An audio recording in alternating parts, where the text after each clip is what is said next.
nada. Así que vendí la casa y ellos se quedaron en la calle. No fue un trueno, fue un golpe seco. El sello del notario golpeó el papel y el sonido hueco resonó en mi cabeza, potente como el motor de un Datsun viejo que finalmente cede. Me senté frente al licenciado Ramiro León, cuyos ojos grises me atravesaban por encima de sus lentes. Acababa de firmar por 2.750.000 pesos. El valor de mi casa. El precio que pagué por mi paz. Don Martín, con esto la propiedad queda formalmente traspasada al comprador. La venta queda cerrada. Sus palabras flotaban, pero lo que me perforó fue el grito que vino de la calle, cortando la furia de la lluvia de Guadalajara. «Papá, no puedes hacer esto, no puedes». Era Claudia. Solté la pluma sintiendo el aceite de motor, ese que se niega a desaparecer, bajo mis dedos. Ese aceite manchó cada peso que usé para criarla, para pagar esta casa que ahora ya no era suya. Me puse de pie. El suelo parecía inestable. Miré por la ventana. La lluvia lavaba el rostro de mi hija y la desesperación de mi yerno, Manuel, que gritaba algo que no me molesté en distinguir. Caminé lejos del escritorio, lejos del olor a justicia fría y papel viejo. Miré mi reflejo, un hombre viejo, manchado y finalmente libre. Susurré, repitiendo las palabras que me habían dicho como la última vuelta de una llave de encendido. Ya no decido nada, ¿verdad? Para entender cómo llegué a este día, sentado en una notaría y firmando la ruina de mi familia por 2.750.000 pesos, tengo que volver atrás, a la humillación que me consumió. Al día en que fui degradado de padre a estorbo, al día en que me dijeron que yo ya no decidía nada. Antes de continuar, suscríbanse al canal y díganos en los comentarios desde dónde nos están escuchando. Mi nombre es Martín Salgado. Ese lugar huele a chatarra, papá. La voz de Claudia corta el aire del domingo como una navaja mal afilada. Estamos sentados alrededor de la mesa del comedor. Esa mesa de madera que compré hace 30 años con el dinero de reparar el Volkswagen del señor Gutiérrez. La comida humea en los platos. Mole poblano que preparé desde las 6 de la mañana, porque después de que murió mi Teresa hace 4 años, cocinar es lo único que me mantiene cerca de ella. Mi hija empuja el arroz con el tenedor sin comerlo. Lleva puesta una blusa blanca que sé que cuesta más de lo que yo ganaba en una semana de trabajo. Su cabello está perfectamente alisado, sus uñas pintadas de un rojo intenso que me recuerda a la pintura de los autos que nunca pude terminar de reparar. Deberíamos vender la casa y empezar algo nuevo, continúa, sin mirarme a los ojos. Algo más moderno, más apropiado. Guardo silencio. Mis manos descansan sobre mis piernas, debajo de la mesa. Esas manos que ella menciona con desprecio todavía llevan las manchas oscuras del aceite, pequeñas cicatrices de tornillos que resbalaron, quemaduras de soldaduras antiguas, callos de apretar llaves inglesas durante décadas. Son las manos que la cargaron cuando nació, que pagaron su escuela, que firmaron el préstamo para su boda. Manuel, mi yerno, se limpia la boca con la servilleta y suelta una risa corta. Tiene 40 años, pero parece que siempre está actuando, como si la vida fuera una obra de teatro donde él es el protagonista. Su camisa polo azul marino está impecable. Nunca lo he visto con las manos sucias. Ella tiene razón, don Martín, dice, y en su voz hay algo que no me gusta. Algo que suena a victoria anticipada. Este lugar es demasiado viejo, el taller ahí atrás. ¿Para qué lo quiere? Ya está jubilado, ya no arregla coches. Todavía arreglo algunas cosas, respondo quedamente mirando mi plato. El mole se enfría. Ya no tengo hambre. ¿Algunas cosas? Claudia suelta una risa seca. Papá, el último cliente que vino fue don Pascual hace 3 meses. Y le cobraste 200 pesos por cambiar aceite. 200 pesos. ¿Sabes cuánto cobra un taller decente? Isabel, mi nieta de 10 años, Me mira desde su silla. Sus ojos son los únicos en esta mesa que todavía me ven como antes. Me regala una sonrisa pequeña, tratando de consolarme sin palabras. Le guiño un ojo. Ella es la única que todavía viene al taller conmigo, que me pregunta para qué sirve cada herramienta, que se fascina cuando le explico cómo funciona un carburador. No se trata del dinero, digo finalmente. El taller fue donde trabajaste toda tu vida, sí, ya lo sabemos, me interrumpe Manuel, recargándose en su silla con esa postura de quien cree que ya ganó la discusión. Pero las cosas cambian, don Martín, los tiempos cambian. Este barrio ya no es lo que era. La casa vale dinero, mucho dinero. Es mi casa. Las palabras salen más firmes de lo que esperaba. Es tu casa, repite Claudia, y ahora sí me mira. Hay algo en sus ojos que no reconozco. ¿Cuándo dejó de ser mi niña? Pero nosotros vivimos aquí. Isabel está creciendo aquí, y francamente, papá, ya no estás en edad de tomar decisiones tan importantes. El silencio que sigue es denso como el aceite de motor usado. Escucho el tic-tac del reloj de pared. Ese reloj que Teresa compraba en el mercado de San Juan de Dios. Escucho a los vecinos hablando en la calle. Escucho mi propia respiración. Ya no estoy en edad, repito despacio, probando las palabras como se prueba un motor antes de arrancarlo. Manuel se inclina hacia adelante, apoyando los codos en la mesa. Hay un brillo en sus ojos que he visto antes en los clientes que intentaban regatear después de que yo ya había hecho el trabajo. Mire, don Martín, seamos realistas. Usted tiene 71 años, vive de su jubilación. Nosotros estamos sosteniendo esta casa, las reparaciones, la luz, el agua. Todo sale de nuestro bolsillo mientras usted juega en su taller. Juego, repito. La palabra me quema la garganta. Lo que Manuel quiere decir, interviene Claudia con ese tono condescendiente que usa cuando habla con Isabel. Es que tal vez es momento de que dejes que nosotros nos hagamos cargo. Tú ya hiciste tu parte, papá. Ya trabajaste suficiente. Ahora déjanos decidir qué es mejor para la familia. Me pongo de pie. Las piernas me tiemblan un poco, no por la edad, sino por algo que está naciendo dentro de mí, algo oscuro y frío como el metal en invierno. Aquí no decido nada, ¿verdad? Las palabras salen como vapor de un radiador sobrecalentado. Manuel sonríe. Es una sonrisa pequeña, pero la veo. Claudia baja la mirada a su plato y en ese gesto reconozco la vergüenza, pero no es vergüenza por lo que me están haciendo. Es vergüenza de que alguien pueda verla haciéndolo. Papá, no te pongas dramático, dice ella. Solo estamos hablando de lo que es mejor para todos. Camino hacia la puerta de la cocina. Mis pasos resuenan en el piso de losetas que Teresa y yo colocamos con nuestras propias manos. Cada loseta cuenta una historia. Cada grieta es un recuerdo. ¿A dónde vas?, pregunta Claudia. No respondo. Salgo al patio trasero donde está el taller. La puerta de metal oxidado chirría cuando la abro.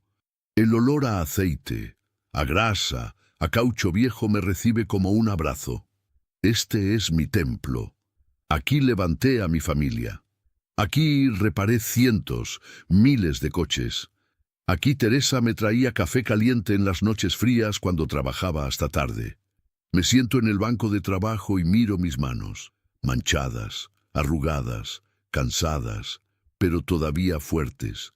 Esa noche, mucho después de que todos se han ido a dormir, me quedo despierto en el taller apagado. La luz de la luna se cuela por las rendijas del techo. Acaricio mi llave inglesa favorita, esa que me regaló Teresa cuando abrí el taller hace 45 años. Algún día sabrán lo que es quedarse sin voz, murmuro al vacío, y sin casa. Don Martín, ¿qué hace ahí sentado bajo el sol? La voz de don Pascual me sacó del trance.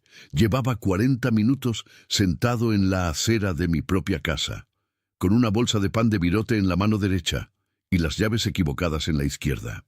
Las llaves que ya no servían porque esa mañana descubrí que las cerraduras habían cambiado. Fue un martes. Lo recuerdo porque los martes siempre bajaba al mercado de abastos a comprar lo de la semana. Ese día había madrugado más que de costumbre. A las 6 de la mañana ya estaba caminando entre los puestos, seleccionando jitomates, comprando el pan caliente que a Isabel le gustaba para el desayuno. Gasté 340 pesos, una cantidad exacta que nunca olvidaré, porque fue la última vez que entré a mi casa como si todavía fuera mía. Regresé pasadas las 9. El sol de julio pegaba duro sobre Guadalajara. Sudaba bajo mi camisa a cuadros cuando metí la llave en la cerradura de la puerta principal. No giró. Intenté de nuevo. Nada. La llave entraba, pero no accionaba el mecanismo. Probé con la otra llave, la del portón del taller. Tampoco funcionó. El metal raspaba contra algo nuevo, algo que no reconocía. Toqué el timbre, una vez, 2 veces. Esperé. Claudia abrió la puerta 5 minutos después. Llevaba puesta una bata de satén color durazno y su celular pegado a la oreja. Me miró como se mira a un vendedor insistente. «Papá, espera», le dijo a quien fuera que estuviera al teléfono. Tapó el micrófono con la mano. «¿Qué pasó?» «Las llaves no funcionan», dije, mostrándole el manojo. «Ah, sí. Cambiamos las cerraduras ayer», respondió con esa naturalidad con la que se anuncia que se compró leche. «Por seguridad. Han entrado a robar en varias casas del barrio». Me quedé ahí parado, sosteniendo el pan que empezaba a enfriarse. «¿Seguridad?», repetí. «Sí, papá. Manuel conoce a un cerrajero muy bueno. Vino ayer en la tarde mientras estabas en la farmacia. Te vamos a dar las llaves nuevas, no te preocupes». «¿Cuándo? ¿Cuándo qué? ¿Cuándo me van a dar las llaves nuevas?». Claudia suspiró, como si mi pregunta fuera un inconveniente mayor. «Ahorita estoy ocupada. Déjame terminar esta llamada. Espérame aquí». Y cerró la puerta. Así nada más, como quien cierra la puerta a un extraño. Me quedé parado en mi propio porche, bajo el sol que cada minuto ardía más, con la bolsa de pan sudando en mi mano. Escuchaba el murmullo de su voz adentro, hablando y riendo. Pasaron 10 minutos, 15, 20. El sudor me corría por la espalda, la boca se me secó. Pensé en tocar de nuevo, pero algo dentro de mí se negó. Un orgullo viejo, de esos que quedan después de toda una vida de trabajo duro. Fue entonces cuando me senté en la acera, justo donde don Pascual me encontró. Mi vecino cruzó la calle despacio. Tenía 74 años y caminaba con un bastón después de que le operaran la cadera. Durante 30 años le reparé su Chevy Nova, siempre a buen precio, muchas veces sin cobrarle nada. «¿Está bien, compadre?», preguntó, y en sus ojos vi algo que me dolió más que cualquier golpe. «Lástima». «Estoy esperando», respondí. «¿Esperando qué?». «Que me abran». Don Pascual miró la puerta cerrada, luego me miró a mí, y luego otra vez la puerta. No dijo nada, pero vi cómo apretó los labios. Él entendió todo en ese silencio. «Venga a mi casa», ofreció. «Tomaremos un café». «Gracias, don Pascual, pero voy a esperar». Se quedó conmigo otros 10 minutos, de pie junto a la reja, como un guardia silencioso. Finalmente me dio una palmada en el hombro y regresó a su casa arrastrando los pies. Lo vi entrar y cerrar la puerta. Su puerta, la puerta donde sus llaves sí funcionaban. Claudia salió 40 minutos después de que había cerrado. Ya no llevaba el teléfono. Traía las llaves nuevas en la mano. «Perdón, papá, es que esa llamada era importante», dijo extendiéndome el llavero. «Ten, estas son las nuevas». Las tomé. Eran doradas, relucientes. Todavía olían a metal fresco. Las viejas llaves que colgaban de mi llavero, esas que había usado durante 20 años, ahora no eran más que pedazos inútiles de bronce gastado. «La próxima vez avísame antes de cambiar las cerraduras», dije, poniéndome de pie. Las piernas me dolían. «Ay, papá», No te enojes, fue por tu bien, por el bien de todos. Entré a la casa. El pan ya estaba frío. Isabel estaba en la escuela. Manuel salía de la habitación con el cabello mojado, silbando una canción que no reconocí. «Ya tiene sus llaves, don Martín», dijo con una sonrisa. Ni siquiera se detuvo, pasó junto a mí, como si yo fuera parte del mobiliario. Más tarde, cuando quise entrar al taller, descubrí que la llave nueva tampoco abría el candado que habían puesto en la puerta. Esa cerradura era distinta. Me quedé parado frente a mi propio taller, con la llave inútil en la mano, sin poder entrar al único lugar que todavía sentía como mío. Esa noche no pude dormir.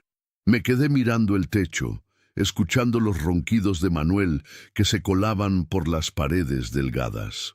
Teresa siempre decía que las paredes de una casa guardan secretos. Ahora guardaban humillaciones.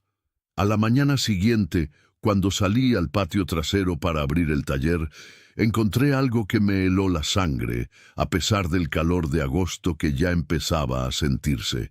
El taller tenía una cadena nueva, gruesa, plateada, con un candado de combinación, y el cartel donde Teresa había pintado con sus propias manos «Taller Mecánico Salgado» estaba en el suelo, recargado contra la pared.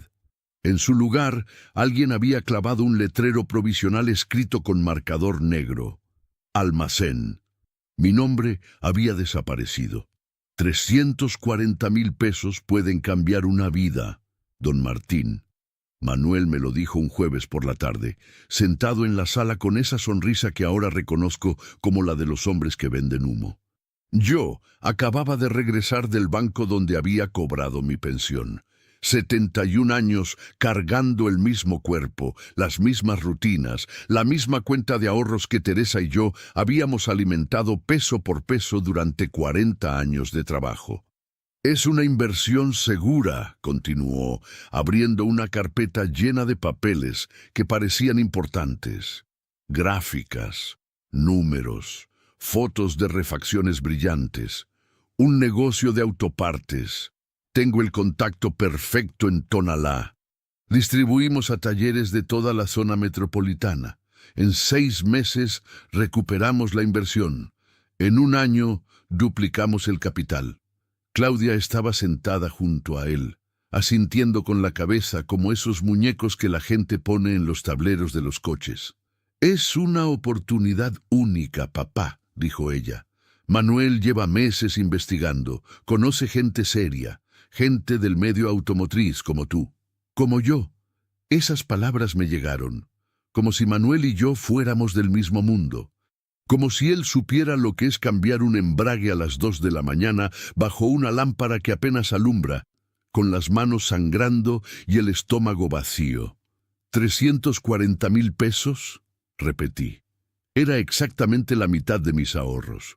El resto lo tenía guardado para emergencias, para Isabel, para el día en que mis piernas ya no pudieran sostenerme y necesitara ayuda. «Lo sé, es mucho dinero», admitió Manuel, cerrando la carpeta. «Pero créame, don Martín, si yo tuviera ese capital no estaría pidiéndoselo. Estaría invirtiendo el mío propio. Los bancos no dan préstamos así nada más. Usted sabe cómo son. Piden garantías, cobran intereses que te ahogan. Pero entre familia las cosas son diferentes. Entre familia, miré a Claudia, mi hija, la niña que había cargado en brazos, a quien había enseñado a andar en bicicleta en esta misma calle, la mujer que ahora me veía con esperanza y algo más, algo que se parecía a la ansiedad. «¿Tú qué opinas, Claudia?», le pregunté. «Opino que es una gran oportunidad para nosotros, papá, para todos. Si el negocio funciona, podremos ayudarte más. Podremos hacer reparaciones en la casa, mandar a Isabel a una mejor escuela. Reparaciones en la casa, mi casa, como si yo no pudiera mantenerla». Esa noche no dormí. Me quedé en el taller cerrado, sentado en la oscuridad, pensando en Teresa. Ella siempre fue más lista que yo para estas cosas. Ella veía a las personas de verdad, sin el velo de la bondad que a mí a veces me nublaba la vista. ¿Qué harías tú? Le pregunté al vacío. Por supuesto no respondió, pero recordé algo que me dijo una vez, años atrás, cuando un cliente me había quedado mal con un pago. Martín, la familia es sagrada, pero el dinero muestra quién es quién. Al día siguiente, un viernes, fui al banco. Retiré 340,000 pesos. El cajero me miró sorprendido cuando pedí el efectivo. Me ofreció transferencia, cheque certificado.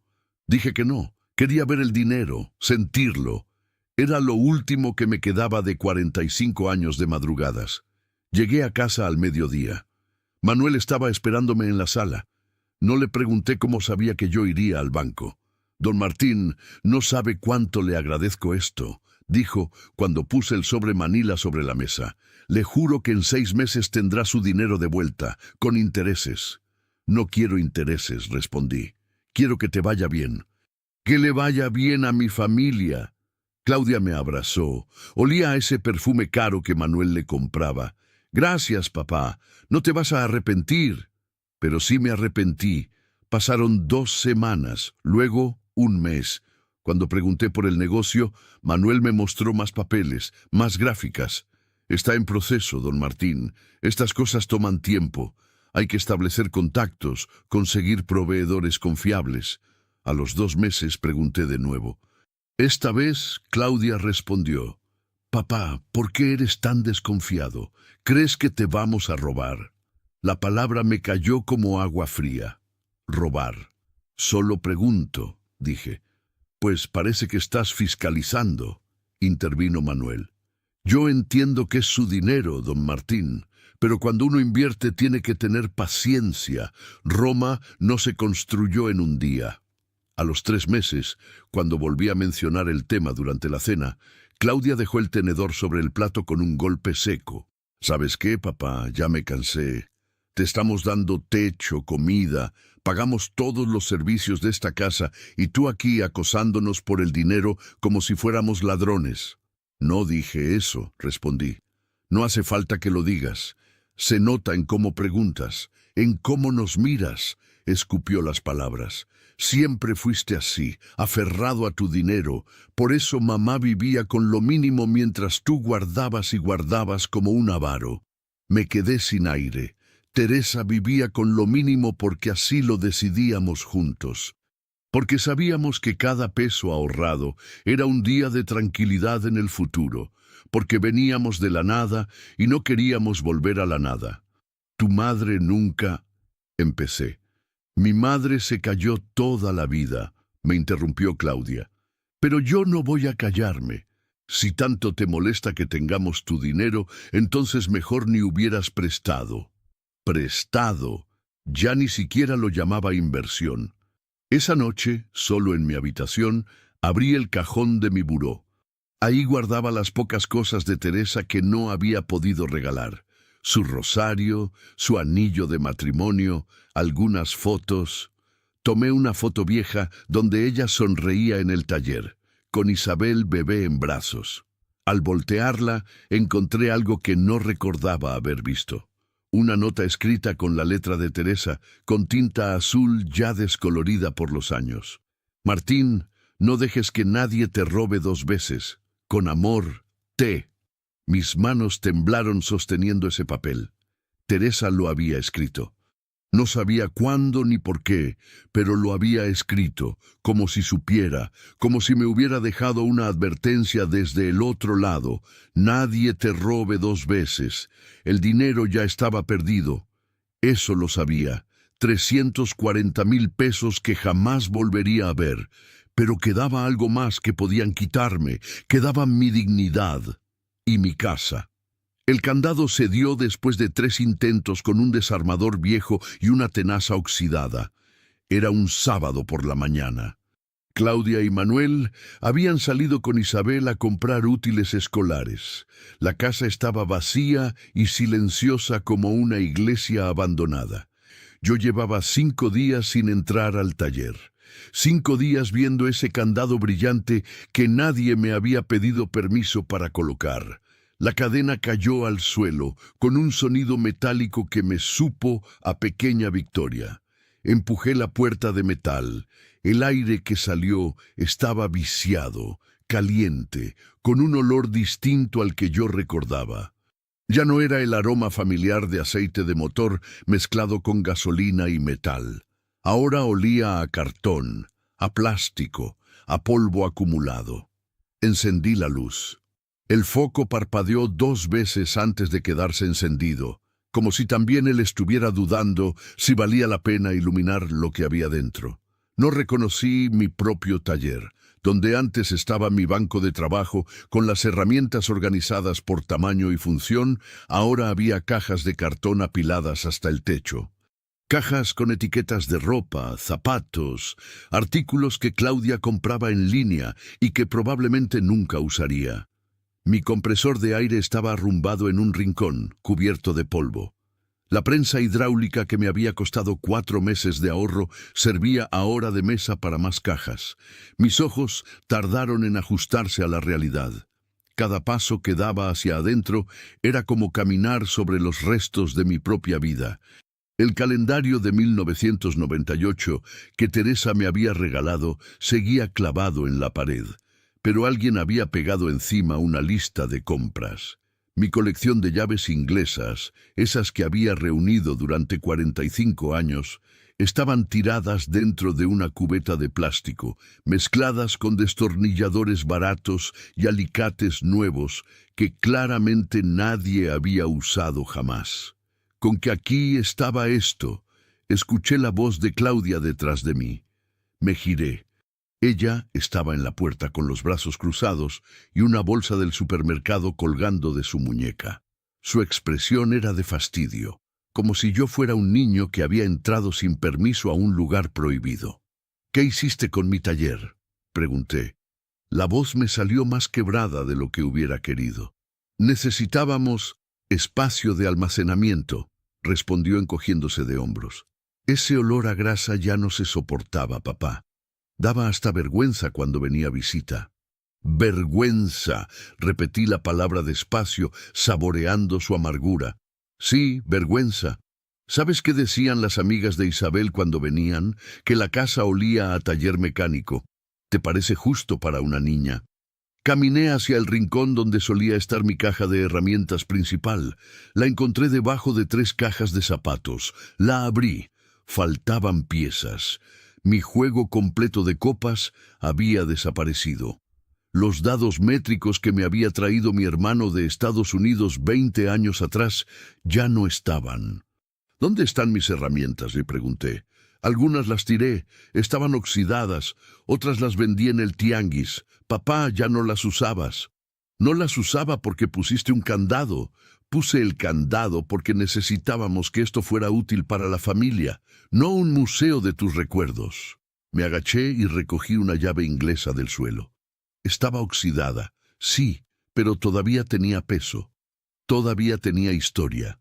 Limpié el polvo con mi camisa y la sostuve frente a Claudia. «¿Ves esta llave?», le dije. Ella me miró con impaciencia, como quien escucha un cuento que ya conoce. «Con esta llave arreglé la ambulancia que te salvó la vida cuando tenías 8 años». Vi algo cambiar en su rostro, un destello de memoria tal vez, o tal vez solo incomodidad. «Tuviste apendicitis», continué.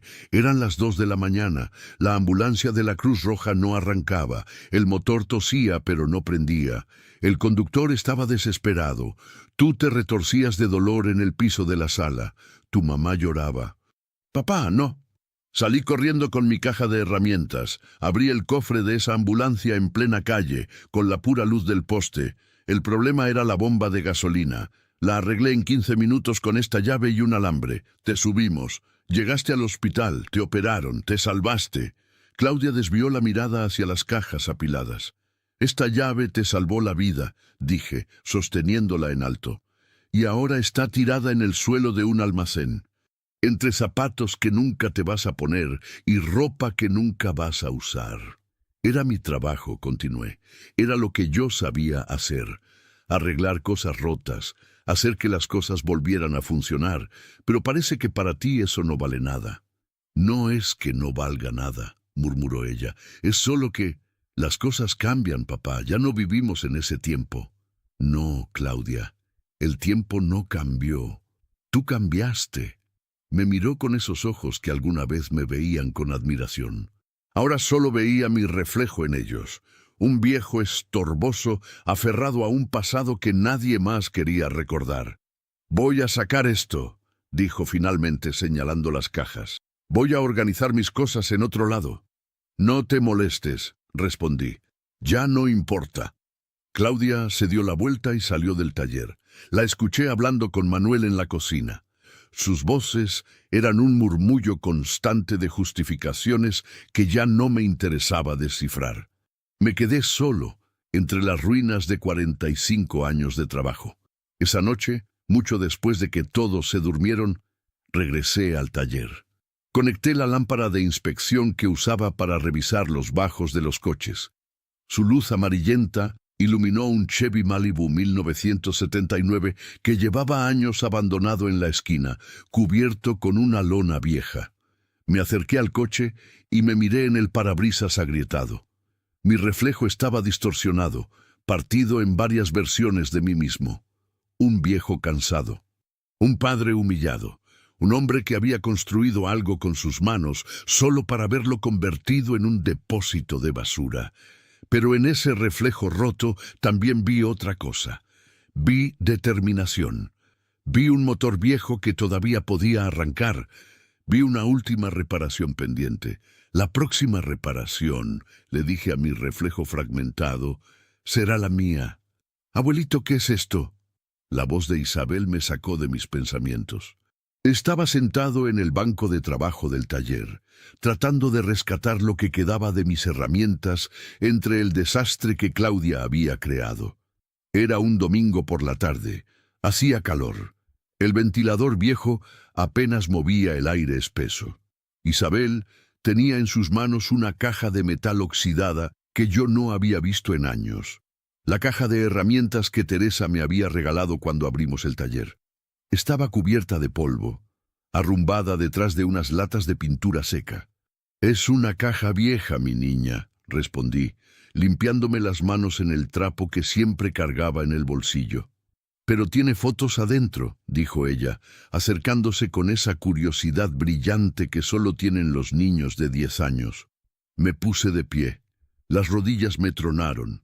Isabel abrió la caja sobre el banco y empezó a sacar su contenido con cuidado. Tornillos antiguos, tuercas de tamaños que ya no se usaban, un carburador pequeño de un Volkswagen Sedan. Y ahí, en el fondo, envuelta en un trapo de gamuza, estaba la fotografía. Isabel la desenvolvió despacio. Sus ojos se iluminaron al ver la imagen. «¿Es la abuela?», preguntó. Asentí sin poder hablar. En la foto, Teresa tenía 35 años. Estaba parada frente al taller, con su overol de mezclilla manchado de pintura y una sonrisa que podía iluminar todo Guadalajara. En sus brazos cargaba a Claudia, que tendría unos 5 años. Ambas sonreían. Ambas lucían felices. «Era muy bonita», dijo Isabel, acariciando la foto con sus dedos pequeños. «La más bonita», respondí, sintiendo cómo la voz se me quebraba. Isabel le dio vuelta a la fotografía. Atrás había algo escrito, letras azules, un poco descoloridas por el tiempo, pero todavía legibles. La letra de Teresa. Esa letra redonda y perfecta que había visto en listas de compras, en tarjetas de cumpleaños, en recados que me dejaba sobre la mesa cuando se iba al mercado. Isabel leyó en voz alta, despacio, como quien descifra un mensaje secreto. «Martín, nunca dejes que te apaguen. Con todo mi amor, Teresa». Sentí algo explotar dentro de mi pecho. No era dolor, era calor. Como cuando conectas los cables a una batería muerta y el motor tose, protesta y finalmente vuelve a encender. Un motor viejo que todos creían inútil, pero que todavía tiene combustible en el tanque.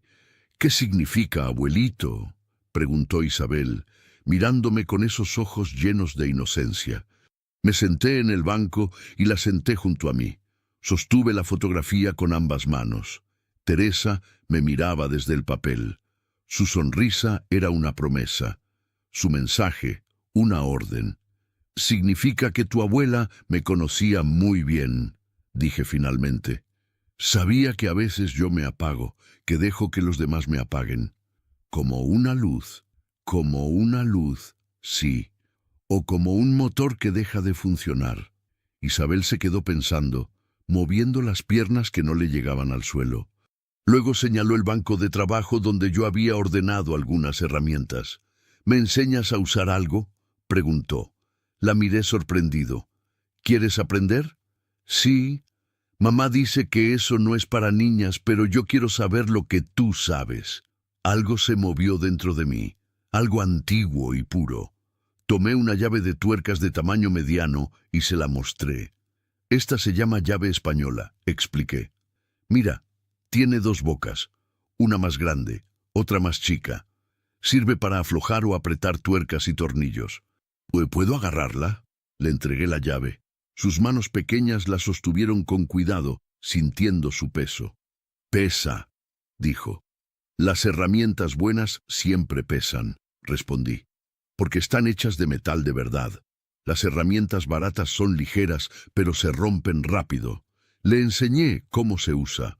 Busqué un tornillo grande en una tabla de madera y le mostré cómo colocar la llave, cómo girarla, cómo sentir cuando la tuerca se afloja. «A la derecha aprieta, a la izquierda afloja», le dije. «Igual que en los coches, igual que en todo».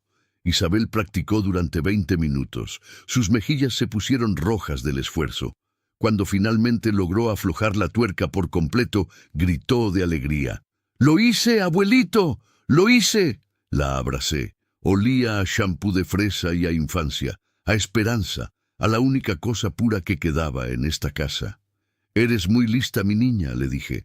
«Tu abuela estaría orgullosa». «Abuelito», preguntó después de un rato, todavía sosteniendo la llave como si fuera un trofeo. «¿Sí? ¿Tú estás apagado?». La pregunta me cayó como agua fría. La miré a los ojos. Esos ojos que todavía me veían como alguien importante, como alguien que sabía hacer cosas, como alguien que importaba. «Estuve apagado», respondí con honestidad, «pero creo que estoy volviendo a encender». Isabel sonrió y me abrazó de nuevo. Después se fue corriendo a la casa, llevándose la llave española, gritando que le iba a mostrar a su mamá lo que había aprendido. Me quedé solo en el taller, sosteniendo la fotografía de Teresa. La estudié durante largos minutos, su sonrisa, su mirada, el mensaje en la parte de atrás. «Nunca dejes que te apaguen». Ya era hora de volver a encender. Esa noche, cuando todos dormían, me senté en la mesa de la cocina con un cuaderno viejo y una pluma. La luz de la luna entraba por la ventana. Afuera, un perro ladraba a lo lejos. El reloj de pared marcaba las 11:15. Abrí el cuaderno y escribí con letra temblorosa pero firme. «Lic. Ramiro León. Notaría 12. Calle Hidalgo, 847, Collier Centro». Era el notario que había ayudado a don Pascual cuando vendió su casa hace 2 años. Un hombre serio, de palabra. Un hombre que entendía que a veces las decisiones más difíciles son las más necesarias. Miré lo que había escrito. Las palabras brillaban bajo la luz de la luna como aceite fresco sobre metal limpio. El plan acababa de arrancar. Guardé el papel en el bolsillo de mi camisa, justo sobre mi corazón. Apagué la luz de la cocina y caminé hacia mi habitación. Por primera vez en meses iba a dormir tranquilo. Por primera vez en meses yo era quien tomaba las decisiones. La oficina del licenciado Ramiro León olía a papel viejo y a café recién hecho. Era un martes por la mañana. Había tomado el camión desde mi casa hasta el centro de Guadalajara, 40 minutos de trayecto, donde ensayé mentalmente cada palabra que iba a decir. La dirección estaba escrita en el papel que cargaba en mi bolsillo.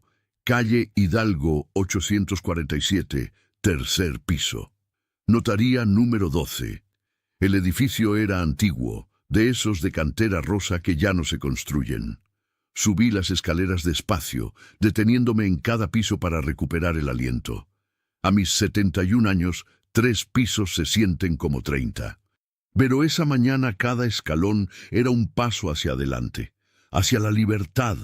Toqué la puerta de vidrio esmerilado. Una secretaria de unos 50 años me recibió con una sonrisa profesional. «Buenos días. ¿Tiene cita?» «No, señorita, pero vengo a ver al licenciado León. Es urgente». Me hizo esperar 20 minutos en una sala con sillas de cuero gastado y revistas viejas. No toqué ninguna revista. Solo me quedé mirando mis manos, esas manos que habían construido todo, y que ahora iban a destruir algo para poder reconstruirme. «Don Martín Salgado». La voz del licenciado era grave y calmada. «Adelante, por favor». Ramiro León tenía unos 60 años. Cabello gris perfectamente peinado, lentes redondos, traje oscuro. Me extendió la mano y su apretón fue firme. Me indicó que me sentara frente a su escritorio de madera oscura. Detrás de él, diplomas enmarcados cubrían la pared. «Don Pascual me habló muy bien de usted», dije para romper el hielo. «Don Pascual es un buen hombre, y me dijo que usted también lo es», respondió, juntando las manos sobre el escritorio. «¿En qué puedo ayudarlo?» Respiré hondo. Era el momento. El motor estaba caliente. Solo faltaba pisar el acelerador. «Quiero vender mi casa», dije. El licenciado asintió, como si escuchara eso todos los días. Tomó una libreta y una pluma. «¿La propiedad está a su nombre?» «Completamente. La compré hace 32 años. Está pagada, sin hipotecas ni gravámenes». «¿Tiene familia viviendo ahí?» «Mi hija, mi yerno y mi nieta, pero la casa es mía, solo mía». Algo en mi tono hizo que el licenciado levantara la mirada. Nos quedamos en silencio unos segundos. Él me estudió con esos ojos grises que habían visto demasiadas historias familiares como para sorprenderse. «¿Ellos saben que viene a vender?» «No». «Entiendo», dijo despacio. «¿Y usted está seguro de esto? Porque una vez que iniciemos el proceso...» «Estoy seguro», lo interrumpí. «Más seguro de lo que he estado de cualquier cosa en años». El licenciado León asintió y empezó a tomar notas. Me hizo preguntas sobre la propiedad, tamaño del terreno, metros de construcción, servicios, estado general. Le respondí todo con precisión. 400 metros cuadrados de terreno, 220 metros construidos, 3 recámaras, 2 baños, cocina, sala, comedor y un taller mecánico de 60 metros cuadrados en la parte trasera. Con esas características, en esa zona, estamos hablando de un valor aproximado de 2.750.000 pesos, dijo después de hacer algunos cálculos. 2.750.000 pesos. La cifra flotó en el aire entre nosotros. Era más dinero del que había visto junto en toda mi vida. Mucho más que los 340.000 pesos que me habían robado. «¿Cuánto tiempo toma el proceso?», pregunté. «Si los papeles están en orden, entre 4 y 6 semanas. Necesito que traiga la escritura original, su identificación oficial, comprobante de domicilio y el último recibo del predial. Yo me encargo de buscar un comprador serio». «Ya tengo un comprador», dije. El licenciado levantó las cejas. «Un empresario de Tonalá.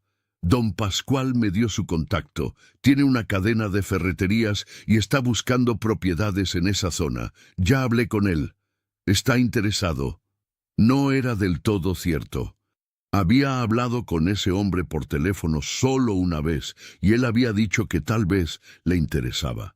Pero yo necesitaba que esto sonara firme, seguro, irreversible. «Bien», dijo el licenciado, «eso acelera las cosas. Tráigame los documentos esta semana y empezamos de inmediato». Nos pusimos de pie. Volví a estrechar su mano. «Una cosa más, licenciado», dije antes de salir. «Cuando se cierre la venta, necesito su ayuda para algo adicional. Dígame». «Quiero comprar un terreno, algo pequeño, con espacio suficiente para un taller». El licenciado León sonrió por primera vez en toda la conversación. Era una sonrisa de complicidad, de alguien que entiende que a veces hay que desarmar algo viejo para construir algo nuevo. Conozco algunos terrenos en Tlaquepaque. Buenos precios, buenos vecindarios. Perfecto, respondí. Voy a seguir arreglando cosas, licenciado. Pero ya no personas, solo motores, solo cosas que sí tienen arreglo. Salí de esa oficina con el corazón latiendo fuerte pero estable, como un motor bien afinado, como algo que había estado dormido y finalmente despertaba. Los siguientes días los pasé reuniendo documentos. La escritura estaba guardada en una caja de seguridad en el banco. Los recibos de predial los tenía ordenados por año en un archivero. Mi identificación la cargaba siempre en la cartera. Todo estaba listo. Todo había estado listo desde hace años, como si una parte de mí hubiera sabido que este día llegaría. Firmé los papeles un jueves por la tarde. El comprador era un hombre de unos 50 años, serio, de pocas palabras.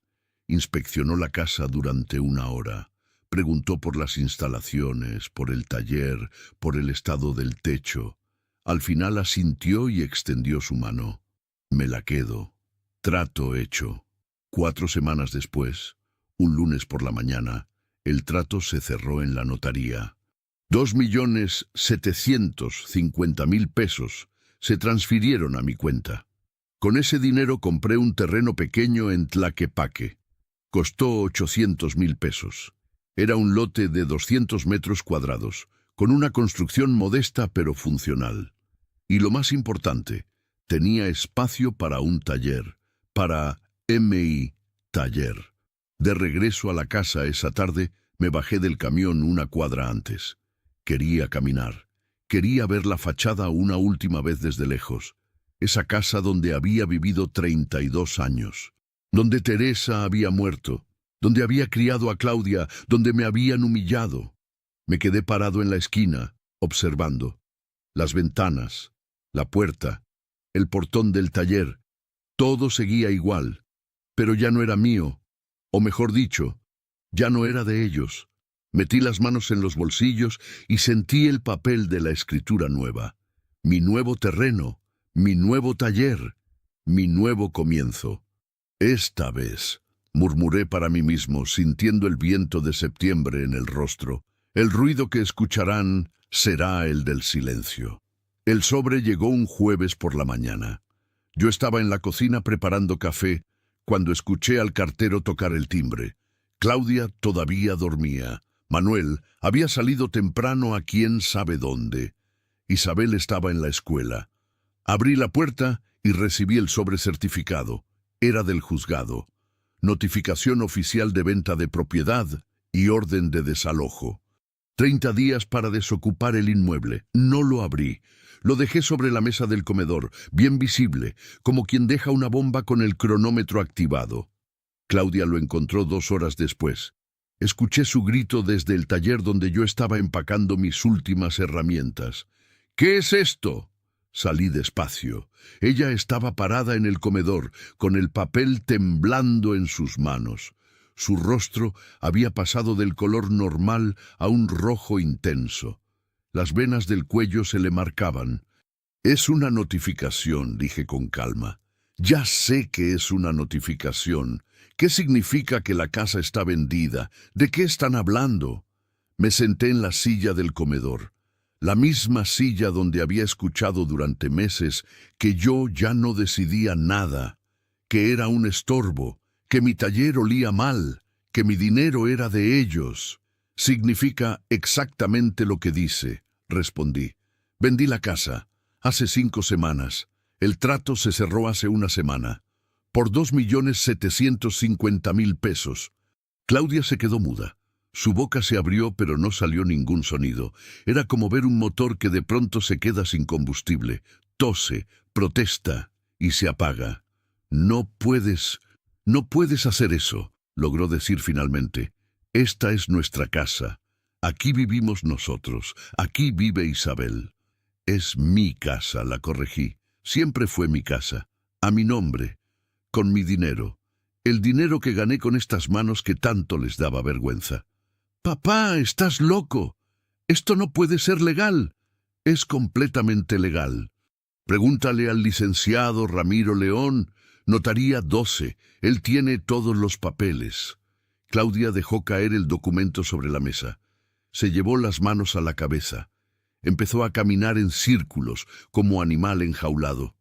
Esto es una locura, una maldita locura. ¿Dónde vamos a vivir? ¿Qué vamos a hacer? Tenemos una niña. Deberían haberlo pensado antes, respondí. Mi voz sonaba extrañamente tranquila. Años de guardar silencio finalmente encontraban su voz. Antes de cambiar las cerraduras de mi propia casa, antes de robarme 340,000 pesos, antes de convertir mi taller en un basurero, antes de decirme que yo ya no decidía nada. Llamó a Manuel. El teléfono sonó 6 veces antes de que él contestara. Claudia le gritó todo lo que estaba pasando. Escuché la voz de Manuel al otro lado, elevándose igual que la de ella. 25 minutos después, su camioneta frenó con un chirrido frente a la casa. Entró como tromba. Tenía el rostro desencajado, los ojos inyectados de rabia. «¿Qué hizo, don Martín?», preguntó, pero no era una pregunta. Era una acusación. «Lo que debía hacer hace meses. Usted no puede echarnos así. Tenemos derechos». «¿Derechos?», repetí la palabra despacio, saboreándola. «Explícame qué derechos tienen sobre una propiedad que nunca fue suya, sobre una casa que yo pagué, que yo mantuve, que ustedes solo usaron. Somos su familia. La familia no roba. La familia no humilla. La familia no borra el nombre del padre del cartel de su propio taller». Manuel dio un paso hacia mí. Por un momento pensé que iba a golpearme, pero algo en mi mirada lo detuvo. Tal vez vio que ya no era el viejo cansado que dejaba que lo pisotearan. Era el mecánico que había levantado motores de 500 kilos, que había trabajado 45 años sin descanso, que finalmente había dicho, «Basta». «Vamos a demandar», dijo Manuel retrocediendo. «Esto no se va a quedar así. Demanden lo que quieran, los papeles están en orden, la venta es legal, el notario es intachable y el plazo es de 30 días. Después de eso, viene el desalojo». Claudia se dejó caer en el sillón. Empezó a llorar. No eran lágrimas de tristeza, eran lágrimas de rabia, de impotencia, las mismas que yo había tragado durante meses.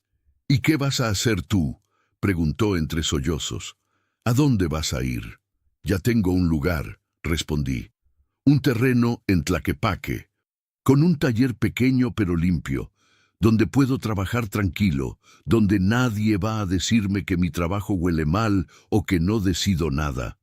«Eres un egoísta», escupió las palabras, «un viejo egoísta y rencoroso». Me puse de pie. Caminé hacia ella y me agaché para quedar a su altura. La miré a los ojos, esos ojos que alguna vez fueron los de mi niña y que ahora eran los de una extraña. ¿Sabes qué es ser egoísta, Claudia? Egoísta es quedarse con 340,000 pesos de tu padre y nunca devolverlos. Egoísta es cambiarle las cerraduras de su propia casa. Egoísta es decirle que ya no decide nada mientras tú decides todo. Yo no soy egoísta. Yo soy alguien que finalmente aprendió a valorarse. Me incorporé y caminé hacia la puerta. 30 días, repetí sin voltear. Después de eso, esta casa tiene un nuevo dueño, y ustedes necesitan estar fuera. Salí de la casa y caminé hacia la parada del camión.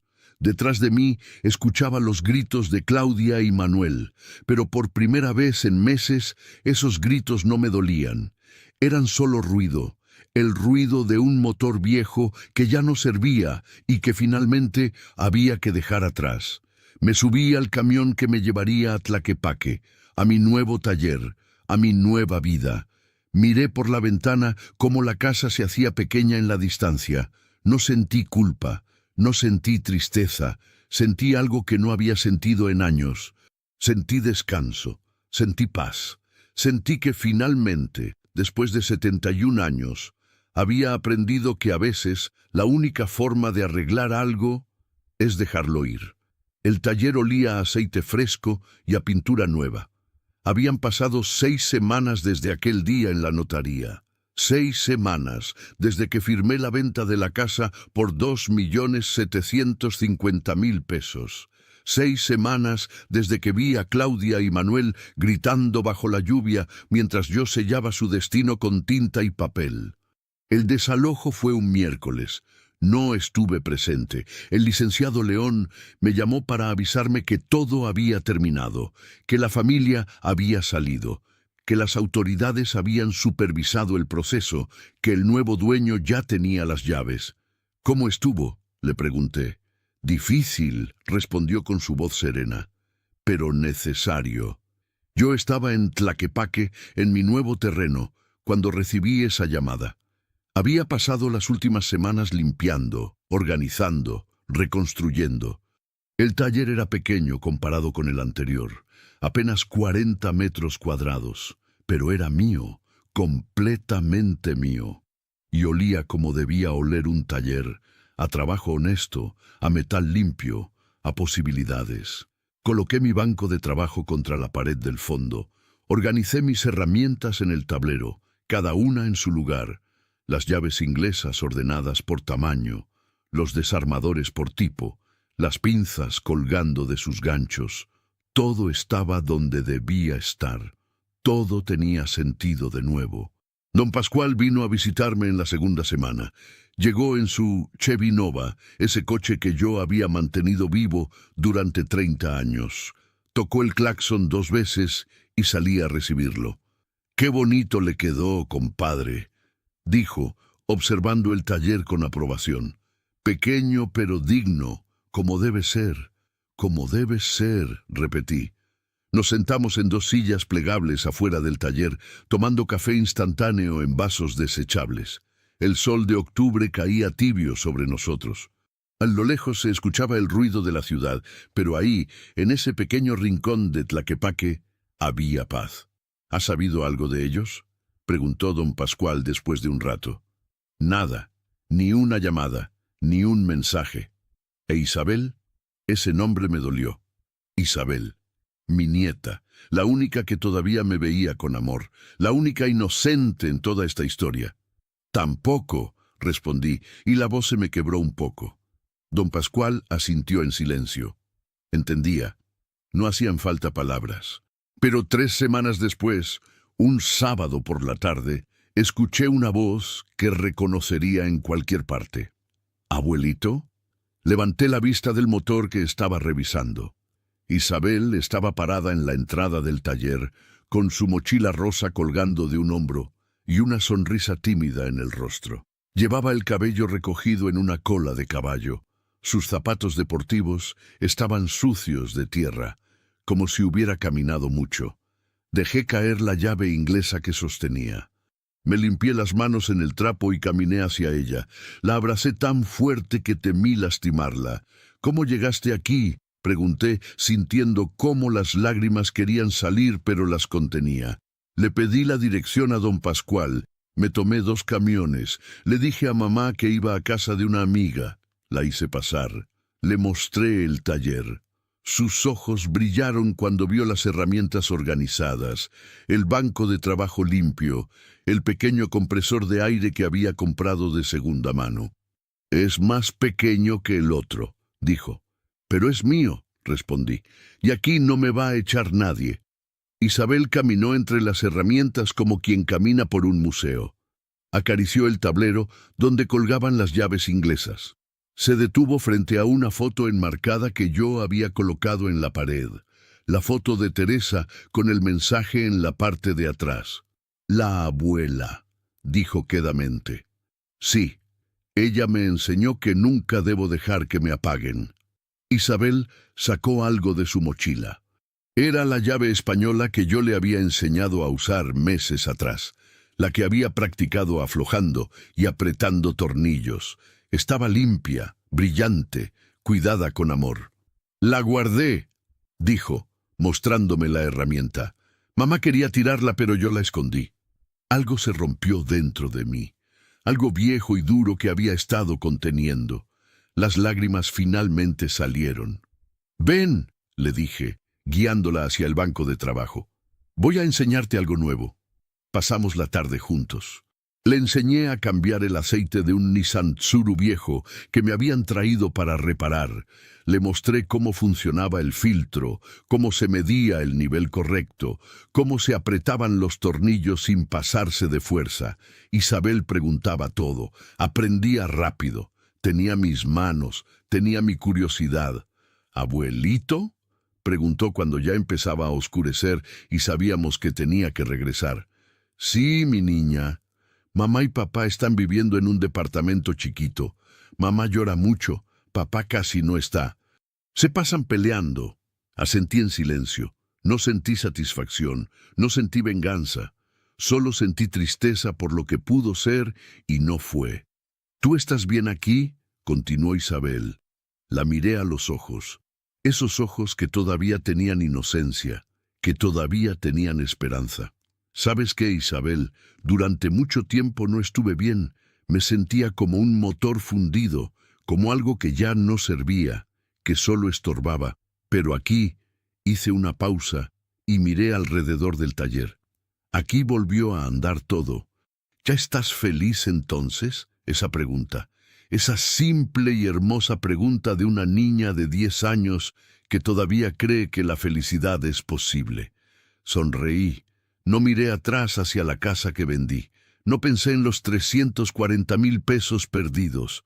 No recordé las humillaciones. Solo miré mis manos manchadas de aceite, el taller limpio, las herramientas en su lugar, y a mi nieta, aprendiendo lo que yo sabía, conservando lo que yo era.